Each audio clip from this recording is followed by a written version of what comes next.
Alright guys, we're out here today on the hard water, just getting set up. I'm in the Eskimo Quick Fish 3i today. I'm out here alone. It's 12 o'clock noon right now. I'm out here for an afternoon of fishing. Gonna try and go after some nice sized bluegill, maybe some crappie.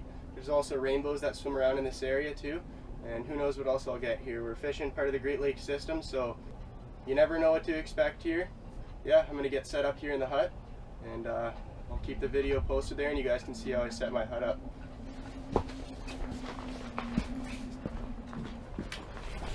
Usually when I'm going with a few buddies, I'll bring a bucket just to sit on to conserve room in the hut for gear and stuff like that, but I got a nice little chair here today, and I'm gonna sit it right here in the middle of the hut, and I'm gonna have a dead stick hole over here and a jigging hole kind of right in front of where I am.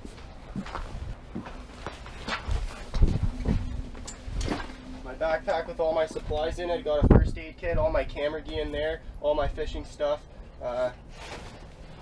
Tools like this, just in case we hook into a big pike, jaw spreaders and big pliers to get those hooks out if they're lodged deep in there. I got water, got all my lunch in there.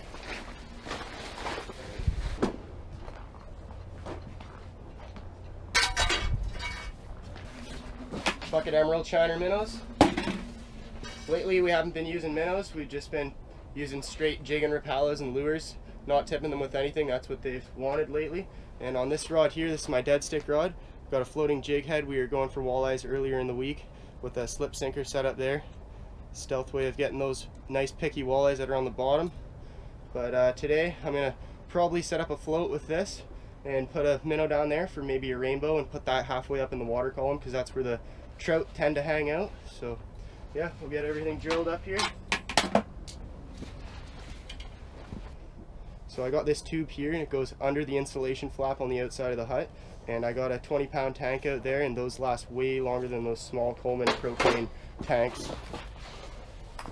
A lot of guys will drill their holes before they set up their hut. I like to set up my hut and see where I'm going to situate everything, and then I drill the holes afterwards. And one thing I like to do with my jigging stick is I like to hold it out here where I'm comfortable in a nice position, and the tip of my rod I usually just put a little circle right there, and that's where my hole goes. And that keeps me at a good distance from the hole and comfortable where I can lean back and still jig at the same time. And sometimes when it's really clear, it's pretty dirty because we've got some heavy north winds lately. But when it's crystal clear water, which a lot of times it is around here, I'll drill a hole right here, and my jigging hole will be right here. And this hole, I'm not fishing out of this hole. This will be my spy hole, basically my spot fishing hole. So I don't have to be leaning over, breaking my back all day long. I can look through here, and usually the angle that I put it at, I can see my lure down there at the bottom. So I can sit here and I can see how the fish are acting down there and see how they want me to present the bait.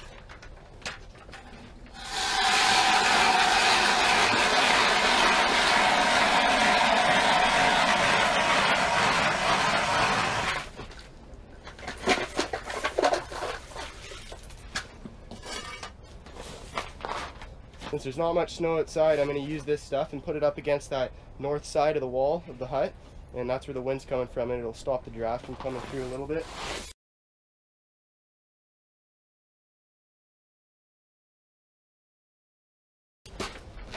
At least that slush back there will stop some of the draft coming through, and the heat will stay in the hut a little bit longer. We usually like to put it all around the outside when there's snow, but recently it got up to 10 degrees Celsius and all the snow melted on top of the ice, so we gotta wait for the next blizzard. About an inch of white ice. So from right here, I hooked it on the bottom underneath the ice up to my pointer finger here.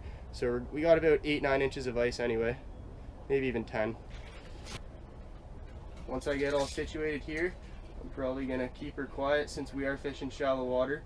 The dirtiness does help, but fish still get really spooked. I put my camera underwater, and you guys might have seen in previous videos, you can even hear conversations sometimes on really calm days. So a lot of people come out and they ice fish and they wonder why they don't catch any fish, and we're 30 feet away from them catching fish. A lot of times I just say you gotta be quiet. Those fish can hear you. I know I said I was going for panfish, but I'm about to drop my first line. I'm going to start out with this jigging wrap just because it was already on my line. It was working well yesterday, so we'll see what happens today.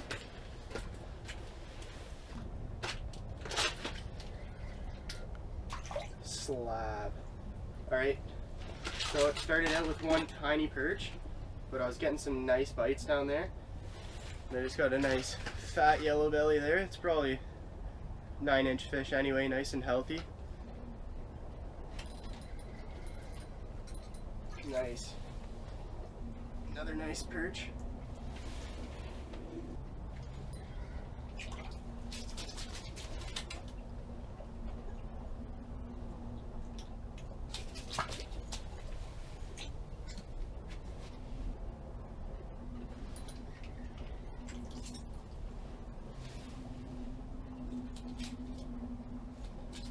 Ate it with all the weeds on there. Vegetarian. Clearly he wanted the bait, not the minnow head. Oh, they're biting like crazy down there. Must be a nice school of perch. If I knew it was just perch down there, I'd switch to a lighter action rod. But that's a really small perch right there. What I was saying was, if I was just going for perch, I'd have a much lighter action rod, but since there's the chance to catch a walleye or rainbow trout down there, maybe even a pike, I'm using a stiffer rod. My dead stick hasn't got a single bite yet over here on the right. They do not want live minnows, and it's a nice live minnow down there too. Oh, that was a big bite.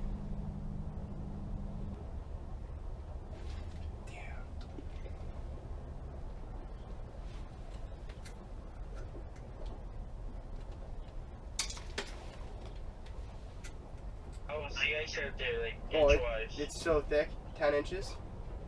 Yeah. Alright, so we should be good walking off over here. Oh yeah, I'm getting another bite.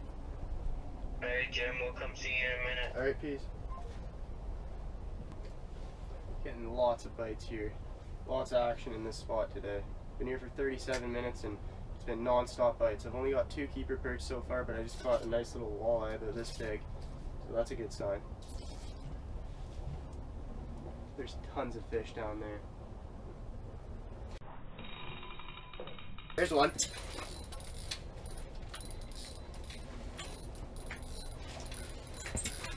Rainbow.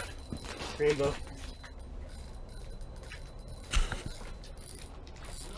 I got a rainbow! Really? Yeah. Still fighting him? Got a nice bow on here. Was just talking to you guys. No way. Yeah, I was just freaking talking to the camera too. Yo, here, I'm gonna move your tackle box quick. Really good. Yeah, boys. First bow of the year. Woo! You got it, do you? Yeah, I think so. Nice. Seriously? Nice. Nice. Dude, boys, I was getting that hair jig got smacked hard. It's just dead stick there. Then all of a sudden, my pimple got whaled on. Nice bow, dude. Get that thing, man. Woohoo! Oh yeah. Filming for 38 minutes. Oh, I didn't even see the I camera. got here 38 minutes ago. Nice, Dewey. Oh. This is a. Do you think this is one of those hatchery No, gems? I can't see the fin. It. Nice. Nope, not hatchery. Look at the fin. Decent. Nice fish. Weird. Dewey.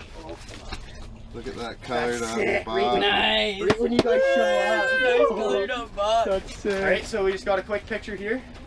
And it's sent it right back in the water, nice and healthy. Oh yeah, look at that. Nice colored up buck. Nice fish, Dewey. Nice. Sweet. Yo. I'm so sure here too, eh? Nice. First bow of the year here. Wait, did you just hook him when we were walking? Dude, right when you were walking up. Man, I called Lucas like a minute ago. Alright, so I came out here this afternoon, stayed out for 2.5 hours or so, and a couple of my buddies, Josh and Lucas, showed up for another 45 minutes, but the action slowed down quite a bit.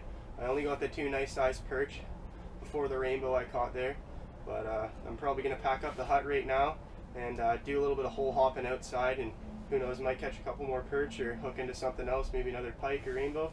We'll see how the day goes, but I'll probably stay out here for maybe another half an hour. So I want to thank you guys for watching. Until next time.